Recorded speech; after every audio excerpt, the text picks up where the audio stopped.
నగరపాలక సంస్థ పరిధిలోని మాలవ్యాజీ స్కూల్ నందు విద్యార్థులకు ఎటువంటి ఇబ్బందులు లేకుండా అన్ని ఏర్పాట్లు చేపడుతున్నామని incharge joint collector commissioner N Maurya తెలిపారు.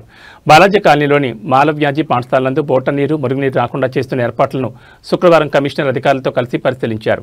ఈ సందర్భంగా కమిషనర్ మాట్లాడుతూ మాలవ్యాజీ స్కూల్లో బోట నీరు, మురుగునీరు వస్తుందని తెలిపారు. దీంతో స్కూల్ని పరిశీలించి రాకుండా తగు చర్యలు చేపడుతున్నామని తెలిపారు. 4 సంవత్సరాల క్రితం స్కూల్ దగ్గరలో పొల్యూషన్ కంట్రోల్ బోర్డు ఆఫీస్, ఇతర నివాస భవనాలు, బలిచే భవన స్థానంలో పెద్ద బోట గుంట ఉండేదని తెలిపారు.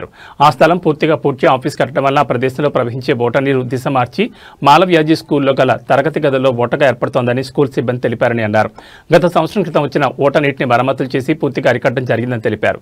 కానీ ఇప్పుడు ఇంకో ప్రదేశంలో బోట నీరు రావడం జరిగిందని తెలిపారు. తిరిగి ఆ నీరు మరో ప్రాంతంలో వస్తుండటంతో ఇంజనీరింగ్ విభాగం ఆధ్వర్యంలో పాఠశాలలో వస్తున్న బోట నీరును మరమ్మతులు చేసి తాత్కాలికంగా దారి మళ్లించి విద్యార్థులకు అసౌకర్యం లేకుండా చూస్తున్నారని తెలిపారు. పాఠశాల నందు ప్రవహిస్తున్న మురుగు కాలువ నీరు శాశ్వత పరిష్కారం కోసం మాలవ్యాజీ స్కూల్ నందు కొత్తగా LLD 8 లైన్ ఏర్పాటుకు 9.90 లక్షల రూపాయల నిధులు మంజూరు చేశామని, పనులు కూడా ప్రారంభించడం జరిగిందని తెలిపారు.